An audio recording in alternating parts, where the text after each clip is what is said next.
मुसलमान बनाने का कार्य शुरू हुआ उसी समय हिंदू समाज में कोहराम और अहंकार को सुनकर हिंदू धर्म की रक्षा का बाना धारण करने वाले मराठों में क्रोध की लहर दौड़ पड़ी तथा सभी ने ये निश्चय किया कि टीपू सुल्तान के फन को कुचला जाए। नाना फडणवीस ने सभी मराठा सरदारों को आदेश दिया कि वह धर्मार्थ टीपू सुल्तान पर चढ़ाई करे। पुणे में सभी मराठा सरदारों की विशेष सभा में यह निश्चय किया गया कि धर्मांध टीपू सुल्तान पर चढ़ाई करने के लिए पहले परशुराम भाव को भेजा गया और फिर मार्च 1786 में तुकोजी राव होलकर ने टीपू सुल्तान के विरुद्ध प्रयाण किया। वह पश्चिमी रास्ते से होकर बादामी की ओर आगे बढ़ेंगे। उन्होंने मई 1786 को बादामी किले को घेरकर 3 सप्ताह तक भयंकर गोलीबारी की और घमासान युद्ध कर उस पर अधिकार कर लिया। इसी प्रकार 8 जून 1786 को तुकोजी राव होलकर ने गजेंद्रगढ़ पर अधिकार कर लिया। जल्द ही मराठों ने धारवाड़, सावनूर, अडोनी, गजेंद्रगढ़ तथा बहादुर बिंदा युद्ध कर अधिकार कर लिया। युद्ध के बाद टीपू सुल्तान सावनूर की ओर आगे बढ़ा। यहाँ का राजा मराठों का मित्र था, इसलिए तुरंत हरिपंत और तुकोजी राव होलकर सावनूर की रक्षा के लिए पहुँच गए। यहाँ पर मराठों ने छापामार प्रणाली के द्वारा टीपू सुल्तान से युद्ध किया तथा उसे बहुत हानि पहुँचाई। उस युद्ध में खुलकर तोपखाने का प्रयोग किया गया। मराठों ने गुरिल्ला युद्ध द्वारा टीपू सुल्तान के हजारों सैनिकों को मार डाला। टीपू सुल्तान केवल देखता रह गया। अब उसे यह आभास हो गया था कि वह मराठों से जीत न सकेगा, इसलिए उसने मराठा सरदार हरिपंत से संधि वार्ता शुरू की। यह उसकी चाल मात्र थी। हरिपंत के थोड़ा ढीला पड़ते ही वो उन पर टूट पड़ा। तब पंत ने मुश्किल से अपनी रक्षा की। उसके बाद एक दिन तुकोजी राव होलकर और पंत ने टीपू सुल्तान पर आक्रमण कर मारकाट मचा दी। इसमें मराठों ने बड़ी संख्या में टीपू सुल्तान के सैनिकों को काट कर फेंक दिया। टीपू सुल्तान की सेना मराठों की मान सहन नहीं कर सकी की और रणभूमि में भागने लगी। टीपू की सेना जब मैदान से भागी तो उनके पीछे मराठा घुड़सवार लग गए। उन्होंने टीपू की सेना का भारी विनाश किया। टीपू सुल्तान भी पराजित होकर भागा, उसका पीछा किया तथा उसके ढेरों को लूटकर आग लगा दी और उसके बहुत से सैनिकों को कैद कर लिया। टीपू सुल्तान की हार इतनी करारी थी कि वह मोशिलेवियों के पास जाकर रुका। उसने वहां से संधि की याचना की। वीर तुकोजी राव होलकर के अधिनायकत्व में मराठा रणवाहिनी टीपू सुल्तान को महाराष्ट्र मंडल के साथ संधि पर विवश होना पड़ा। अंत में मार्च 1786 को गजेंद्रगढ़ में टीपू और मराठों में संधि हुई। संधि के अनुसार टीपू सुल्तान ने 45 लाख नकद और 60 लाख देने का वादा किया।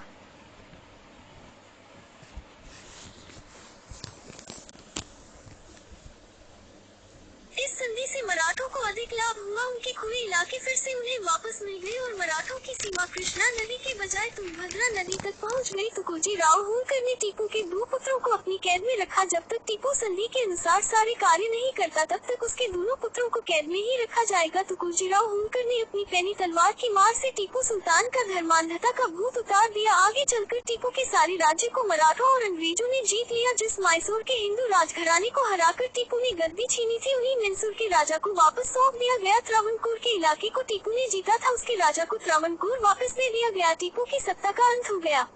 ऐसे मराठा वीर योद्धा सूबेदार तुकोजी राव होलकर को शत शत नमन।